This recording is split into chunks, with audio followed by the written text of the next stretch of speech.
Hello everyone, this is Sullla here, and you're listening to another video for League of Legends, this one featuring Karthus. I'm playing here in a pre-made game with two teams of 5.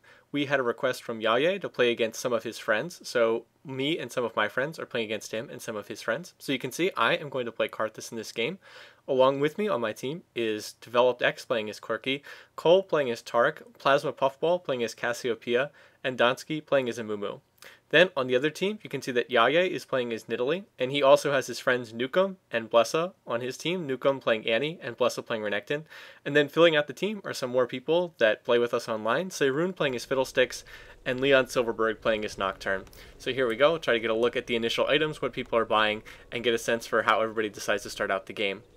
Now, I haven't played a whole lot of Karthus recently. I did have a request from someone on my League of Legends YouTube channel to do another Karthus game. And I wasn't really, to be honest, I wasn't really thinking about this when I was playing the game, but I hadn't played Karthus in a while, and I figured it would be fun to do another Karthus game and try to show off a little bit more of the Karthus gameplay for people who haven't seen him. I have probably played more games with Karthus than any other champion. He was the first champion that cost a lot of IP that I bought in this game. I think I bought him when I was level 15 or 16 with the 6300 IP, so I have many Karthus games under my belt. And I bought the Statue of Karthus skin quite a while back now, a number of months ago when it was on sale. I was waiting for a Karthus skin to go on sale.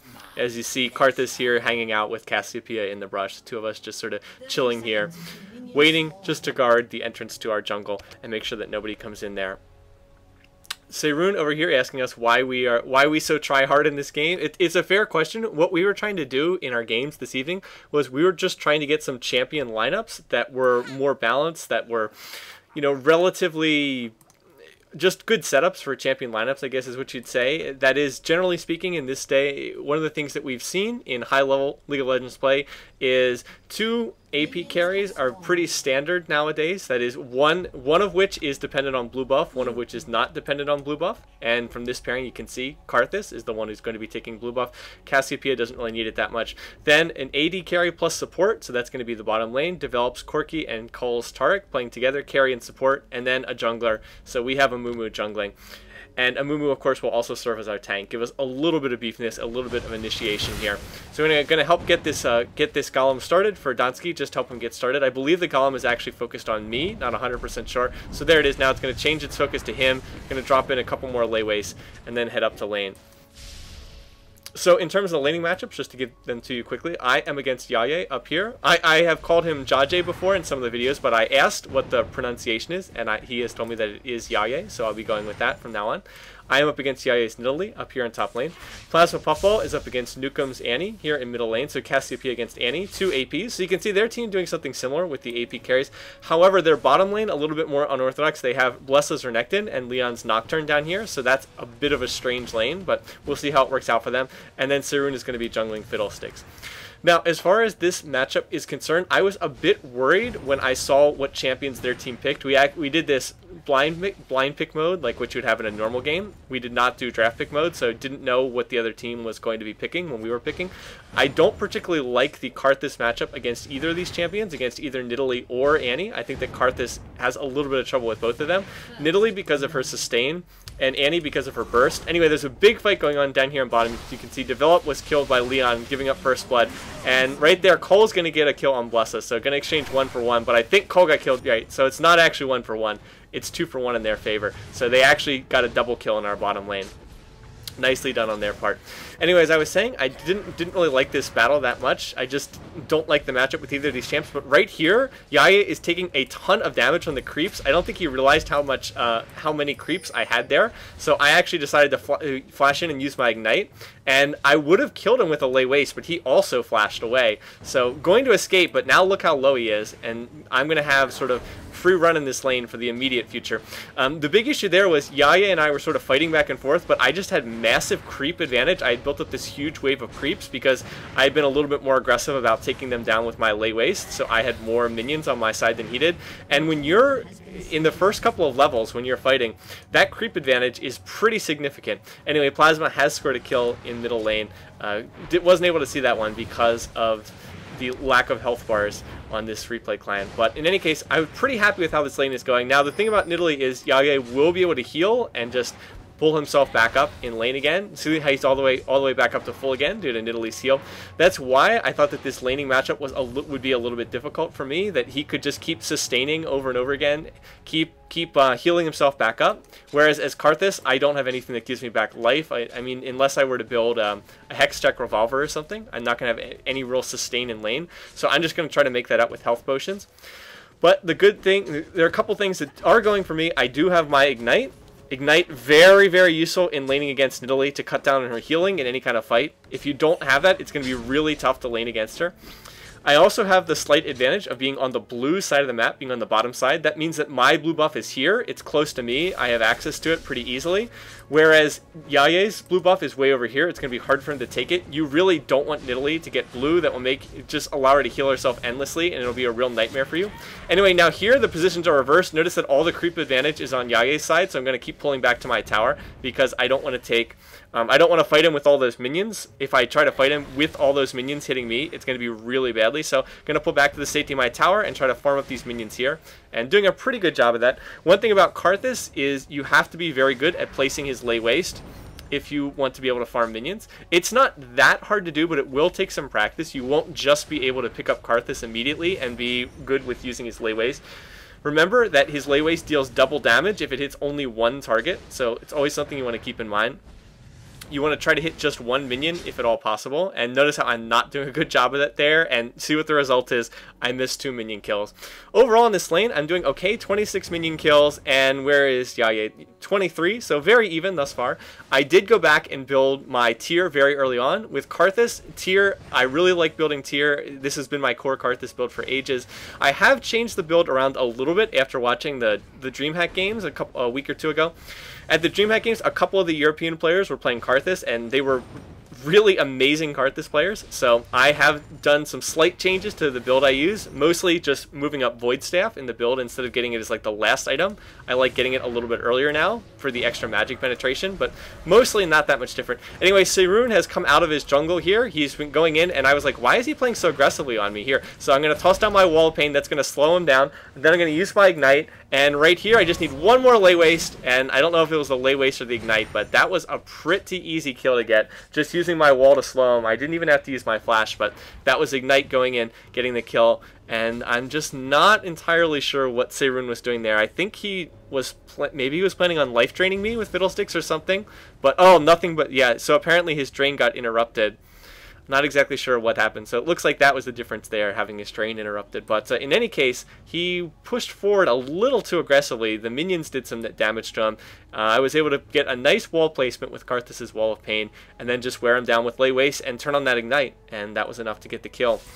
So the thing is, I did get that tier early. The downside of buying the early tier was I didn't get boots on my first trip back, so I wanted to go back and get those boots. I don't want Nidalee to be faster than me. Nidalee's already a very fast champion when she goes into her cougar form. So I definitely want to make sure to have boots. Now, Jaje has himself picked up a tier, which is a little unorthodox. You generally don't see people building tier on Nidalee. The classic Nidalee build has always been some combination of Rageblade, Deathcap, and Sheen, some combination of them, Sheen and the Lichbane. In the exact order is up to the person involved and up to the game, but some combination of that. Usually don't see too many Tears of the Goddess on Nidalee in any case. Meanwhile, bottom is just not going too well. Seirun went down there and helped gank them, so 3v2 lane, they're able to score another kill, and they got a kill on Cole, who has now started to get a little bit behind. That double kill that the other team scored early on really put them behind in the lane. So right here, just trying to farm up the minions. Notice how I'm trying to hit one minion at a time. I'm not trying to hit both of them, and again, remember, that's because Lay Waste deals double damage if it only hits one minion. So just something to keep in mind. You don't see Karthus that often. Oh, here comes a Nocturne gank, and I'm not sure where that is. Looks like it was bottom lane. Looks like they went in bottom lane and killed Developed X. So that bottom lane just not going too well for us. And that's kind of the difference in the game right now. They're winning bottom lane, we're winning mid, and I'm a little ahead in top. I wouldn't say I'm far ahead, you can see, but I do have the kill in top lane, and I have a slight edge in farm. But as Jaje continues to level up as Nidalee, it's gonna be tougher and tougher to lane against him with this sustain. Anyway, I did drop a ward down here. Want to have the vision. Whenever you're in top lane, it's useful to have a ward somewhere over here to get the extra vision. One thing I can do as Karthus is I can toss down my wall right there. See, I knew that Jaje was in the brush right there, so I'm gonna go in, and I wanted to turn on my Defile. For some reason, I was having trouble getting it on, so there it is. And now I'm gonna use my Ignite. There's the Ignite on him, and I just need to get him a little bit lower. There comes the Karthus ult, and can I finish him off here? Yes, actually. I am going to finish him off there. So Jaje came forward aggressively there. I was able to get good wall placement, and then I was able to turn on my Ignite. And with my Ignite on, his heal wasn't able to do enough in order to save that for him. So one thing to remember about Karthus, his wall does give him sight. So if you know someone's in the brush up here, you can toss down the wall, and then you'll be able to see what's going on. Number one, Nidalee misses everything. So anyway, like I said, wall does give sight, something to remember. Karthus doesn't get played that often. So when people play against Karthus, they're often not really that familiar with what he does, and sometimes that can help out. For instance, I don't know, I think Jaje has played against me a couple times before as Karthus, but I'm not sure how much practice he's had. But in any case, he unfortunately mismanaged that fight a little bit, and I was able to get in a lot of damage. I actually didn't use my Defile very well. I probably should have had the Defile on a little bit sooner. But in any case, I was able to come out on top there, and then of course my ultimate was able to polish off that kill. Anyway, a kill over here in bottom lane, Developed and Cole combining to get that kill. I'm not going to try to shift the camera over here. I'm trying to focus on this matchup up here in top lane. I want this to be a little bit more on how to play Karthus, a little bit more Karthus gameplay than anything else. So right there, taking the blue buff, it's very important that I keep taking this blue, that we have control of this blue. We don't want Jaje to get control of this blue, or else it's going to be really, really hard to lane against him as Nidalee, because he'll just spam heals, he'll spam spears constantly, he won't have to worry about mana. And that would be really, really tough for me to try to lane against him. I've got a lead now. You can see I'm level 10, he's level 8. I have an advantage in farm, 66 to 52. And I do have the kill on him, so I am ahead right now in the lane. Anyway, Jaje coming in here, playing very aggressively. I'm going to use my flash there. I'm going to dodge that spear. And right here, Jaje is going to get taken down by the tower. So again, an aggressive play, but a little too aggressive, I'd have to say there. So did not come out on his side. Meanwhile, in bottom lane, there's a fight going on down here. They're ganking bottom lane, but now Plasma Puffball has come down from mid, doing a lot of damage here. Let's try to keep an eye on this. It looks like a 3-on-2 on their side. No, 3-on-3 with Donsky here. Don't know how low everybody is. These health bars over here are not updating, and I'm not looking down there. So it looks like we managed to get back to the safety of the tower. Develop was killed, but it looks like everybody else made it back to the tower. Cole trying to defend this. Let's keep an eye and see what happens. Are they going to dive him here? Donsky teleporting back. Where did Plasma go? Oh, I guess he's back here. So it looks like everybody's low, and they're just going to have to give up this tower in bottom. Meanwhile, up here, I was farming this top lane. You can see I am just trying to get these minion kills. I was trying to get 1,600 gold because I wanted to get needlessly large rod. And right here, unfortunately though, here comes Jaje, and my flash is down, and this is bad. He's actually going to cleanse through the wall and continue chasing me, and right there, he's going to get the kill on me. So that was really frustrating. That was me taking too many tower shots. I took like 3 or 4 shots in this tower needlessly, and then Jaje is able to kill me. Would have been safe with the wall, but he does have cleanse on Nidalee. See here, he took cleanse, was able to cleanse through the wall, and that meant that I wasn't able to escape, which was really silly for 2 reasons. Oh, more diving in bottom lane. Yeah, bottom is just not going well. Anyway, that fight in top was dumb for 2 reasons. One, because I gave him the kill, and with me being ahead in that lane, handing Jaje a kill, helping him back into the lane, get back into it is stupid. Oh, the rest of the team told me to ult. That one of them was really low, and yeah, able to get the kill there. So that is the advantage of being on having Karthus on your team. Teammates told me that one of the players was low, that Blesses Renekton was low. So just press R immediately in Fountain, and boom, there's your kill. So anyways, I said stupid to hand a kill to Jaje, stupid to let him get back into this game, but also stupid for another reason. Look what I've just handed him. He's got this, the blue buff, Crest of the Ancient Golem. So now the whole thing I wanted to avoid in the first place is right there. Now he's going to have blue. He can spam his heals endlessly. He can spam spears at me, and it's just going to be really nasty trying to lane against him for the next, what is it, I think 3 minutes? Well, that's up. So not the best situation there. Not what I wanted. So again, a dumb situation. Took too many tower shots. I wanted 1,600 to get needlessly large rod, but it just wasn't there. And if it's not there, if I had gone back to base, you know, 3 or 4 seconds earlier, would have been safe. Oh, as I tank another spear there. Ouch. Meanwhile, it looks like Nukem was able to get a kill in middle lane there on Plasma Puffball. Nukem actually doing quite well. You can see he's 3-1. Plasma Puffball is 1-1-1. So Nukem is winning that lane right now. I believe he's gotten some jungle ganks from his teammates, from Seirun. Not 100% sure, but I think I've seen that as I tank another spear. But at least that one was short range, so it doesn't do too much damage. Right now, I'm going to have to play really defensively here. Just going to try to stay at max range and farm with my Lay Waste, farm with my Karthus Q. I really don't want to go in and get close to Jaje. With that blue buff, it just makes it really tough to lane against him. I'm just guzzling health potions right now to try to stay alive as best as possible as I take harass damage from his spear and his cougar form and whatever. If anything, Jaje should be playing even more aggressively because he can just heal up any damage that he does to me. So there it is. Going to come out, going to fight me. I'm going to drop my Ignite on him to shut down his healing, and so right there was going to drop my Lay Waste on him, but he's going to flash out of it. He's going to avoid the Lay Waste, so he's not going to die to that. But Jaje being Nidalee, he's going to be able to heal himself right back up. So I believe that I am just going to head back to base. Yeah, once again stuck on a bad gold amount. I want 1600 for needlessly large drive, but I'm not there. And having learned my lesson from the last fight, I'm going to go back now and head back to base. Don't want to get killed. With me being so low on health, it just makes more sense to go back to base. Anyway, so we're definitely behind at this stage of the game. I mean, I'm having a good game. I'm 4-1, but Plasma hasn't really gotten going yet. He's just 1-1-1, and our bottom lane has really gotten crushed. You can see 1-4, 1-3, and they pushed over the tower. But Developed is still down there farming, which is a good sign. You can see Plasma Puffball is here trying to hold this tower mid. I believe I'm coming up here to help him. Yep, going to come up here and help him. Poor Cole is stuck laning against Jaje, which is not what we want, but I wanted to come up here and make sure we could hold this tower because I believe that there were 3 of them pressing on the tower, and we only had Plasma Puffball's Cassiopeia, so it wasn't safe. Anyway, our blue buff is up now, so I'm going to come and grab this. Again, blue buff is really good on me as Karthus, but it's just as important to keep it away from Jaje's Nidalee.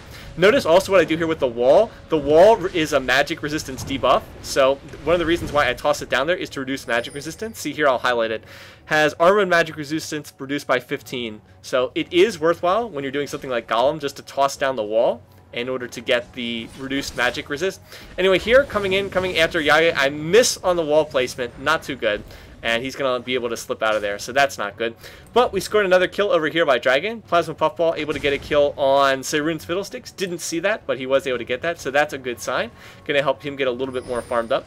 Cassiopeia, not one of the better AP casters in this game, but she does do a lot of damage early game, and if you can turn that early game advantage into kills, then you can, sometimes turn yourself into a late game force as well.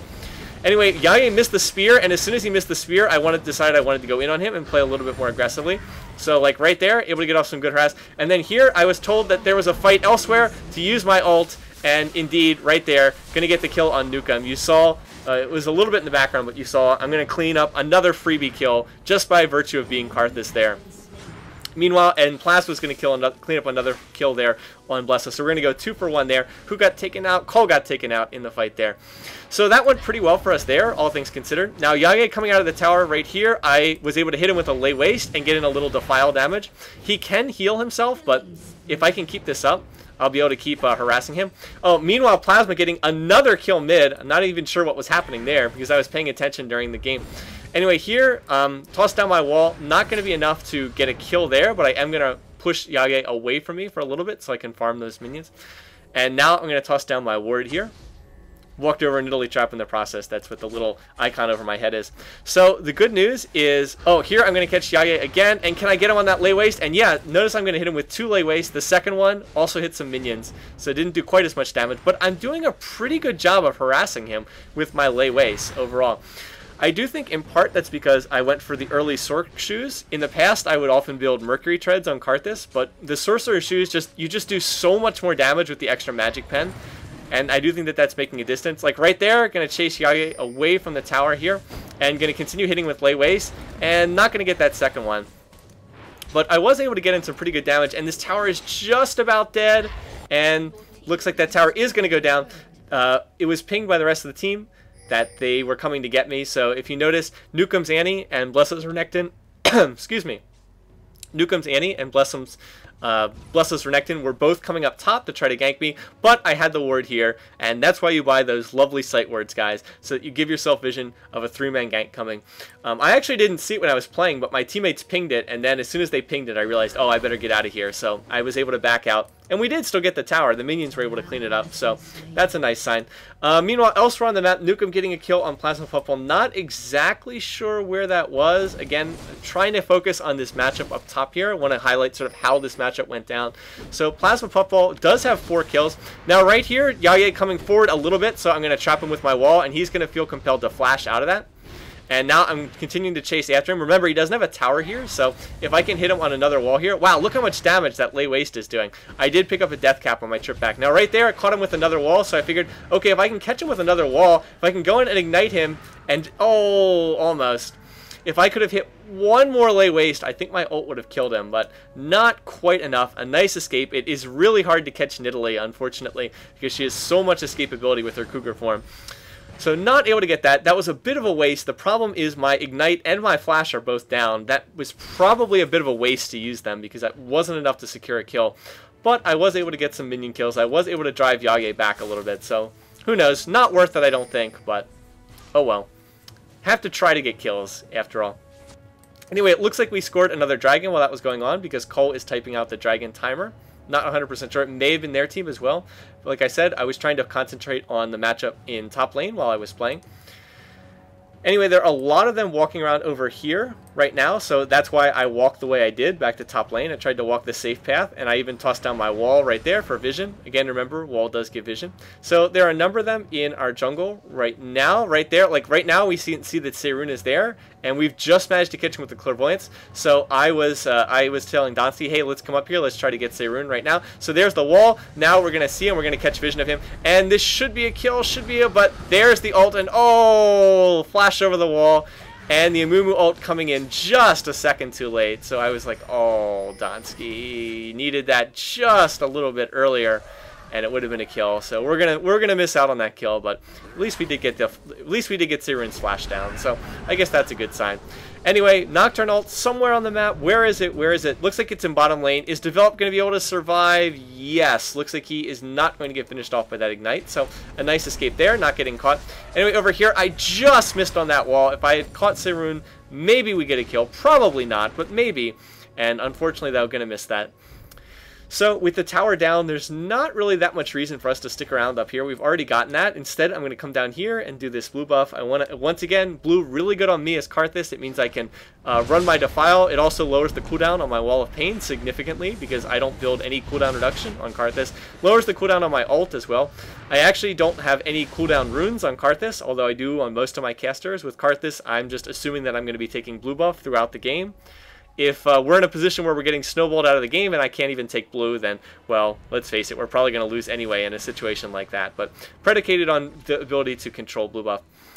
Because with blue, let's see, yeah, with blue, my cooldown reduction is down up to 32%, which is pretty good. It's not quite at the max of 40%, but I can build no cooldown items and still get pretty good reduction as long as I have the blue. Anyway, have a lot of gold. Gonna go back to base. Gonna buy. Gonna try. I believe I'm gonna pick up a blasting wand here because I want to get Archangel stuff next after picking up Death Cap and Cirque Shoes. And I don't know what Seirun is saying. Have you seen my herp? Titter. Okay, I don't even know what that means, but in any case, going to come here mid. Their team's pushing mid pretty aggressively. See if we can get there. Donsky just missing on that bandage toss. Almost got it right there. So going to come up here, going to try to help out. One thing that the other team is doing quite well is they're pushing towers more effectively than we are. They have got, well, I guess not. They do just have the one tower, but they've gotten a lot of damage on this one so far. Anyway, right there, going to take a little harass from Annie. Actually, more than a little. She took away almost half my health, and that wasn't too good. So, yeah. Oh, and right there, Leon's actually going to spell shield my lay waste, which is pretty awesome. So nicely done on his part. There are 4 of them right here in mid, and oh, wow, that one hurt a lot. Accidentally walked right into that Nidalee spear, and oh, so much damage from Nidalee spears. And I'm actually going to have to go back to base here right now. So that was not good play on my part, tanking those 2 Nidalee spears. Jaje doesn't even have that much ability power. He does have the death cap. He's at 221, but he doesn't have that much ability power. But yeah, you can just see how much damage those spears do if you take them at anywhere close to max distance. But anyway, here they're going to push aggressively on this tower. Going to be tough to hold this. It is a 4-on-2. Nice Taric stun there on Seirun, but I don't think that we can go out and chase that. Donsky has no mana, so even if his ult is up, and it is, even though his ult is up, I don't even think he can use it. I don't think he has enough mana to use it. Yeah, I believe that ult costs like 150 or something. Not 100% sure. Maybe he can use it, but in any case, a little tough to defend this. One good sign for the game, Develop still sitting down here, still farming. After having a rough start in that lane, that's really what we want him to do. Just stay down there, keep farming, keep farming, keep farming. He's an AD carry. He's going to benefit more from farm than pretty much anyone else. And we are definitely ahead in farm. You can see 160, 160, 120. They have 143, 107, and then 98. So we are way ahead in minion kills. Although you do have to keep in mind that Cole's playing a support Taric and he's not taking minion kills. Anyway, while that was going on, we weren't paying enough attention to top. You can see Leon came up here, was able to get the kill on the tower. I needed to go up there just a little bit sooner in order to protect that, but huge minion wave hit the tower, and he was able to take that down. Over here, Seirun chasing after him. I don't think we're going to manage to catch up to him, unless Cole flashes over the wall or something like that, but it doesn't look like it. So yeah, they have actually gotten 2 towers now to our 1, and that is going to help them a lot, giving them that global gold benefit. Anyway, I don't know why the little cursor on the mouse is keeps drawing this line. Like it's just a bug in the replay client. Just gonna have to live with me. Anyway, they are doing dragon, and we're gonna come try to contest this as we all somehow dodge that Nidalee spear. So here we go, gonna try to come over here. Need clairvoyance. Donsky gonna hit on the bandage toss into Nukem. There's the Amumu ult, and Nukem is gonna go down before he can get off the Annie ult. Right now, I'm going in after Seirun, doing a lot of damage right here. I'm quite low. They're all chasing Cole, but I just want to try to stay in the back of the fight, keep running my lay waste. Try to use my wall if at all possible when it comes off of cooldown. Blessed chasing right there, going to catch him with the wall. Now we've got him, and that's going to be another kill. So they did get Cole, but 3 for 1 is a nice fight in our benefit. So that one definitely went to our side. I think they got the dragon, not 100% sure. Anyway, Leon chasing really, really aggressively here, and we're just going to all go in together, and we're going to kill him quite easily there. So I don't really know what he was thinking there. He basically went into a 4-on-1 and just suicided, so that wasn't his best play there. But in any case, we're going to clean that up, and now with so many members of their team dead, and them not having any teleports or globals, we're going to be able to push this tower, and with this, we're going to push this tower, grab mid, and then back out. So I'm not sure if dragon was taken or not. I still can't tell based on that clairvoyance. They may have taken dragon, but in any case, we definitely won that fight. We definitely came out ahead overall. I don't know if I got any kills. I think I may have gotten 1 kill in that fight, but Plasma Puffball got a lot of kills in that fight. I think he went from 4 to 7. I think he got 3 of the 4 kills in that fight, and so that is going to help him out quite a lot in his build. What's going on? Tank Corky. No, Develop's not building tanky at all. He's just got the Trinity Force BF sword. So I'm not exactly sure what that comment's mentioning. Anyway, though, so we did get the tower. We've now evened it up 2 towers to 2 towers. Like I said, we have a very big advantage in farm just because our champions have taken well, I mean, they've maybe caught up a little, but they're still only just a little bit over 100, and we have 2 that are approaching 200 right now. Anyway, I'm going to run up here. I grabbed the pink ward on that buy, dropped it at Baron. I also picked up a Negatron Cloak. Oh, I finished Archangel stack and picked up a Negatron Cloak. Wanted a little bit more magic resist. Their team has a lot of magic damage. Fiddles, Annie, Nidalee, all magic. They do have Renekton and Nocturne for some physical damage, so they're pretty well balanced. Oh, looks like they didn't do dragon, but I did want the Negatron Cloak. Wanted to get that magic resist up, just because I had been tanking those Nidalee spears earlier. Anyway, over here, gonna farm these minions in mid. There we go, gonna take those, and alright, over here, we do have this ward. This is a really nicely placed ward. They don't know that it's there, so we're gonna catch out Serum, gonna split him off from the rest of the team with that wall, and we're gonna take him down. Cole gets hit by the Annie Tibbers ult, but it wasn't able to get it into the middle of the team. Didn't really do that much damage. Anyway, there's a flash going down. I think that was Nukem's Annie, not 100% sure. So that went really well. That fight went really well for us. The fact that we were able to just burst down Fiddles before the fight even started. The Annie ult really didn't do much of anything. So we're going to take that dragon. There we go. And now, once again, they don't realize that we have vision on them. So this ward is just doing work here. Lovely ward there. Really was the key to that fight. And going to take dragon. So instead of getting caught in a bad position. Right there, I catch Annie and Leon with my wall. So then Donski's going to hit a beautiful bandage toss into the Amumu ult, and we're going to burst down Nukem right there. So it was a nice wall placement into a great Amumu bandage toss and ult. Just some good teamwork there, catching someone, and then we all burst them down. Anyway, with Blessa coming out of the side, we really need to back out of here. My wall slows right here, but it doesn't slow from the side. That Karthus wall is possibly his best skill. People always think of Karthus as ultimate, but his wall is really, really good as well. Look at how it's slowing everyone on their team and dropping their armor and magic resist. Anyway, they're taking a lot of damage here from Poke, and right there, I was like, well, maybe I can get Seirun. And nope, not going to get him right there.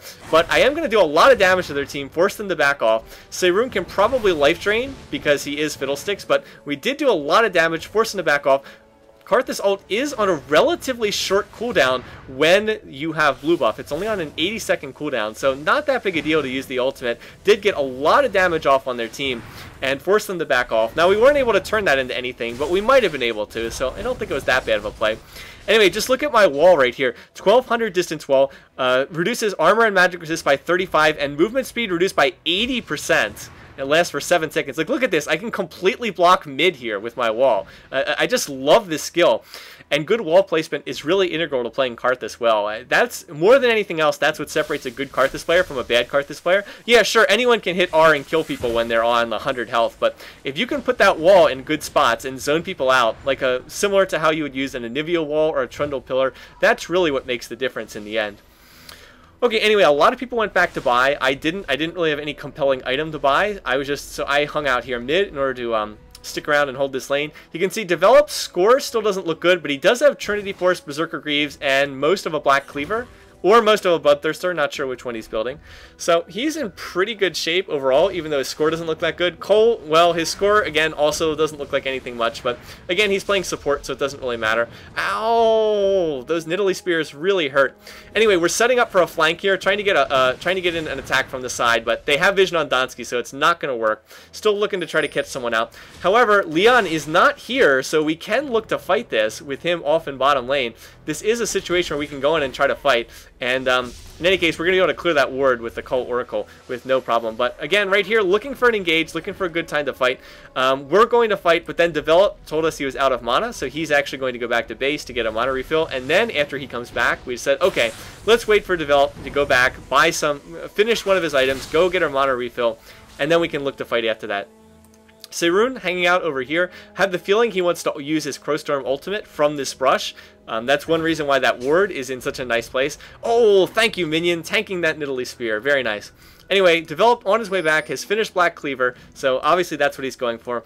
And once he gets back, we're really, we can look to fight this. We are probably stronger than them. I mean, the kill score is still pretty close. I mean, it's going to come down to how we engage this fight. But if we can get a good initiation, what we were looking for was we're looking for Donski to get the initiation. As a Mumu with Bandage Toss and ult, he's the one we want to start. And right there, he's going to miss the Bandage Toss, so a little unfortunate there. But if we can get him to just, Bandage Toss into the middle of the team and ult, then with all of our skills, we should be able to wreck them pretty easily. Okay, anyway, right now with this huge minion wave pushing in top, we decided, gonna have to back off again. So we'll let the stalemate go on a little bit longer. Most of the team gonna hold mid. Donski gonna farm these rates. I am gonna melt this creep wave top. Karthus really good at clearing creep waves. One of the things I can do, you turn on his Defile, and you can see, look at this, I'm doing 200 magic damage per second to nearby enemies.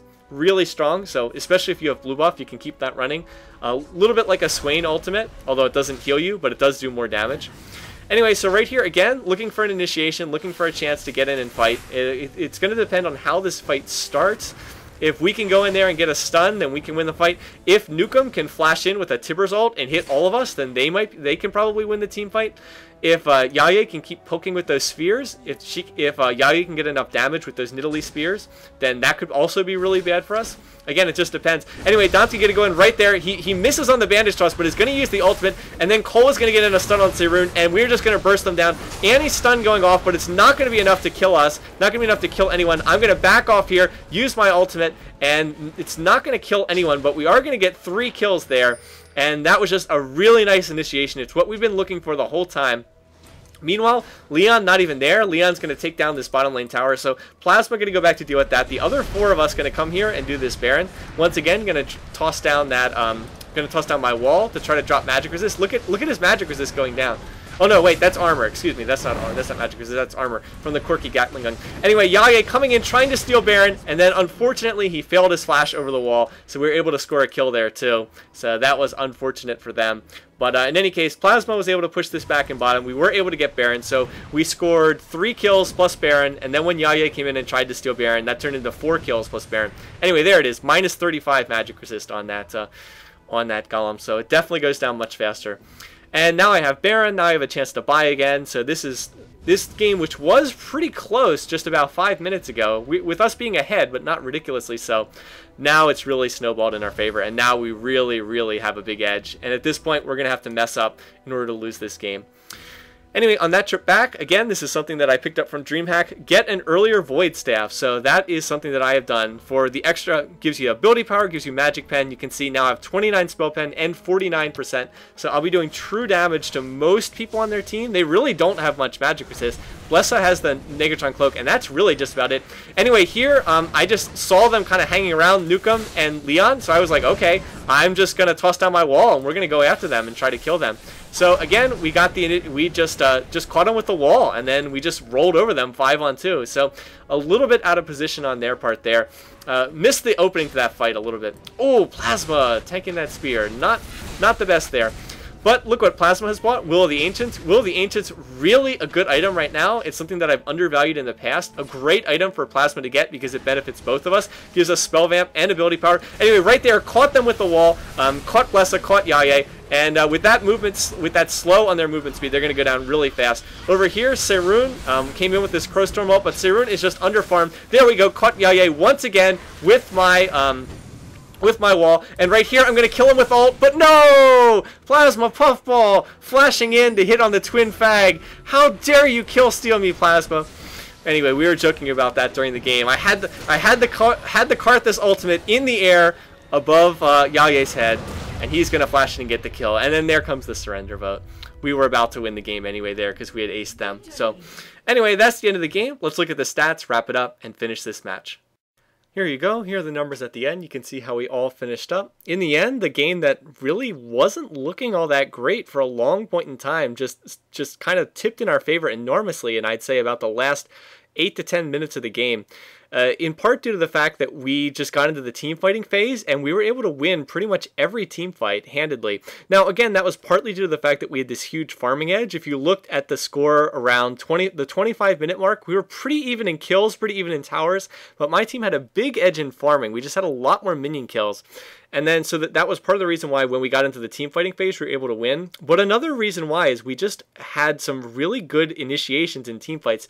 If you remember, we had the fight over by Dragon, where we had a ward in the brush, and we were able to isolate Seirun away from the rest of the team and burst him down before he was able to get off his ultimate or do much of anything. We had Donsky bandage tossing in and then getting off his ultimate into the enemy team. Amumu ultimate, always a good initiation until we were able to do that a couple of times.